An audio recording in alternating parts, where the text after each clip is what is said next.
and welcome back, my freaks and geeks. It's time once again to put on the masks, the hard hats, and the steel toes, because we're doing yet another urban exploration, this time of the top 10 mysterious prohibited places people explored anyways. We gotta start strong with one we're all a little familiar with, which would be Poveglia Island. An abandoned island of ghosts, Poveglia Island off the coast of Venice and Lido, Italy, saw the deaths of 160,000 plus people, housing both asylum and hospital. When the bubonic plague hit Italy in the 17th century, thousands of patients were quarantined on the island, most never to leave even once recovered. It became a prison life, and undesirables were also sent to the island. Anyone who even got the slightest of a cough would sooner have their eyes pop out of their head than make a noise, because it took very little to be sent to the island of no return. It's also rumored that the asylum opened here in the 1920s performed macabre experiments on its patients. For the past 54 years, Poveglia and the psychiatric hospital that sat on it have been closed. The buildings have been allowed to seep and crack as the natural world slowly reclaims them. Only the hardiest or most rampantly stupid of explorers can sneak or get special permission to go on the island. In 2014, the island made headlines again when it was sold to Luigi Brugnano. He's thinking about maybe reopening this island and using the buildings for something. His plans are yet to be realized and would require government help, something he's seeking. Urban Explorer YouTube channel Cater Clips and many others have showed themselves sneaking onto the island for a dangerous adventure. All else fails, go watch Ghost Adventures, because I can promise you a great laugh. Someone actually managed to do it, so let's finally see inside Fukushima. Courtesy of the imbecile or brave explorer Kiwawi Long, I don't know, you decide, who broke into Fukushima 6 years ago. While I'm sure others had before him, he was the first to document it, and he did it in high res. After the accident at Fukushima 1 nuclear power plant, if you want to call it that, more than 200,000 people were evacuated from the radioactive contamination zones of Okuma, Nanami, Futuba, and Tamioka. People just left all their things and booked it as fast as possible as cities plunged into darkness and sirens wailed. Now to date, the red zone alienation is strictly forbidden, and the penalty for illegal entry into the region is $2,000 per person. So suffice to say, prohibited may be an understatement. Perimeters are covered by police and assigned squads, thus everything inside the zone remained untouched, unlike the looted and graffitied Pripyat. It's shocking, but at the same time not, how incredible of a job Japan's done at barring these towns off and ensuring no entry. Until, as mentioned, Kiao, 27-year-old Malaysian photographer, managed to literally sneak into Fukushima's exclusion zone, bypassing police. Then, when asked how he accomplished it, he admitted it took an immense amount of time and a voyage, and very few people have successfully done the excursion, and those who have are secretive how. It feels like a real-life version of Fallout, he told Bored Panda. Equipped with only a gas mask, this daredevil didn't fear to expose his bare skin to heightened levels of radiation in order to snap never-before-seen photos. From Japan, we jump to India for the Bhangarh Fort. An outlier on this list, the Bhangarh Fort is open during the day for tourists and visitors, but come sunset, access to the 16th century fort is strictly prohibited. The restrictions actually all stem from local folklore, which says those who have entered inside after dark are never seen again. Legend has it that the fort was built by Katawad, the ruler of Amber, Raja Bhagwat Singh, in 1573. It was cursed by a hermit and sage named Guru Balu Nath after a promise was broken to not allow the fort's shadow to encroach on his meditation space. It's been dubbed the most haunted fort in India by its own government. Now there's some debate around this. Two separate accounts play into the theory that the whole curse thing is a money hoax. Indian government worker Jagdish Prasad once said that I, along with villagemen once in the 1990s, went there to have jagran and swamani, which is an overnight food and music offering to the god. We lived there all night, nothing happened, and so has been the case with other jagrans and samwanis, which were regular features in those days. Many relatives of mine live in this area for decades and they're not dreaded by it. Traveler Pranav Kashu had a more dangerous experience. After a few hours inside the temple, her group exited and saw some people around their vehicle. As they approached, her group noticed them holding sharp objects and other things. Pranav tells the group of ruffians that they're just visiting and leaving now, when one grabs her and asks her to go with them. She pulls away, shouts to her friends to get in the car, which they do, and they drive off immediately. Upon reaching the next village, we asked some people about it, and they told us that these guys usually kill people and take their belongings, which then often gets passed off as the doings of ghosts. Basically, the people in the area create those stories, and the claims made by the government of India are just a publicity stunt to make tourists visit that place. Once sensual and adulterous, this rich man's paradise is a decrepit shell, Varosha, Cyprus. Pre-1974, Varosha was the place to be if you were in Cyprus. The beachside resort was popular with celebrities including Elizabeth Taylor Miller and Brigitte Bardot. It was particularly impossible to see what it used to be and predict it would end up looking how it does now. This is one of those abandoned premises where it's almost frustrating that they let it decay when it's pretty easy to just let it not. But in 1974, the Turkish troops invaded the island after tensions with Greece reaching a breaking point. The inhabitants fled, and then the tensions detensioned or whatever, and the Turkish military just sort of fenced off the resort, and no one's ever been allowed in since. It wasn't dangerous or full of chemicals. It wasn't like it had been abandoned for centuries either by the time things had calmed down, practically not even a year. So visiting Varosha is strictly forbidden, and anyone crossing the wire actually risks being shot, which is so much worse than a ticket or fine, so please listen and don't do it. And those who have snuck in without earning a new hole report seeing a ghost town of abandoned hotels and homes. Recent reports suggest that the resort may undergo a controversial redevelopment. Into the belly of the beast, or rather the mouth of the dragon, Hue Water Park in Vietnam. It cost $3 million to build, and it was developed by company Hue Tourism, who planned for the water park to be the biggest attraction in the region. Due to the greed and pushing of investors, the park actually opened to the public when it was only half finished, which naturally does not turn out to be the best business venture. Now you're building at the same time as pouring money into upkeeping the park, paying the payroll, bringing in the food and tourism stock to sell.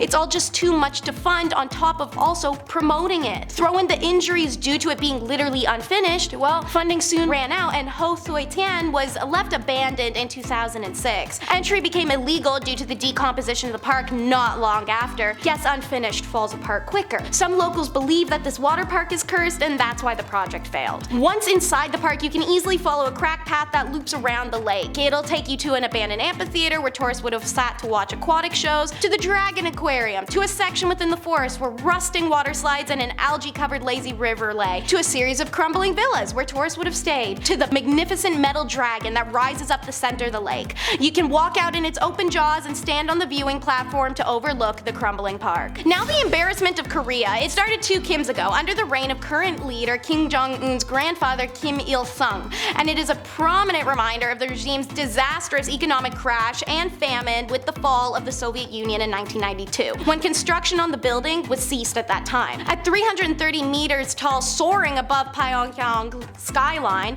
is the butt of the jokes and nicknames such as Phantom Hotel and Hotel of Doom. What was meant to be the pride of North Korea's founding father is now the eternal shame of his grandson. Despite several attempts to finish it, such as glass panels being added in 2011, inside it remains an eerie concrete ghost tower. Satellite images of the hotel have detected work happening on and off in the last 5 years. But despite lights seen shining inside the 105-story tower in late 2016, the hotel remains a symbol of its country's deficiencies. In 2012, 25 years after breaking ground, North Korea officials opened the still unfinished hotel up for only Western visitors, and some very lucky folks from the Koryo tours have been the first to take pictures inside the structures. Those are the ones you've been seeing on screen. It's currently not open to any Western visitors or anyone in general. Time to go underground. It's the Horton mine. Once an ore removal mine, aka a mine underneath of a mine, it dates back to the 1800s and can be found in Pershing County, Nevada. The eerie recording you're about to see occurred in 2013, and the phenomena was observed and filmed again in 2014. A spelunker with several years of experience exploring mines stumbled across this place unexpectedly while checking out the Victorine mine out in Lander County. Horton mine is located about 900 feet beneath it at the bottom of the mountain. As Frank, the video's explorer, approaches the mine, he notices water flowing out of it, meaning it's a flooded shaft. Unsure of how deep he'll be able to go because of the water, he proceeds with cautions. In some places it was sturdy enough to stand, in others not. The ceiling and walls covered in rusted metal, lanterns and chains. There's a yellow ventilation tubing and the rusted and corroded webbing holding back rocks that could collapse at any moment. It's not long before something strange happens though, which causes this normally intrepid mine explorer and spelunker to turn around and leave. It's a voice. I have been inside over 100 abandoned mines, but this one was definitely the creepiest, he writes in the description of the first video. A year later, at the prompting of many who saw this video, as well as his own curiosity, Frank decided to revisit the haunted tunnel. His exploration goes smoothly until he hears something again that causes him to turn around and leave. It was a voice. This time, he vowed to never return to the haunted tunnel. Other YouTubers such as Mr. Ballin have talked about the mine, and other explorationists have posted videos, but the mine remains incredibly dangerous and prohibited. Holy Land Amusement Park, USA. It's a literal little Jesus village, you guys. Built by a wealthy businessman with inspiration taken from the Bible, this amusement park was pieced together together using construction waste.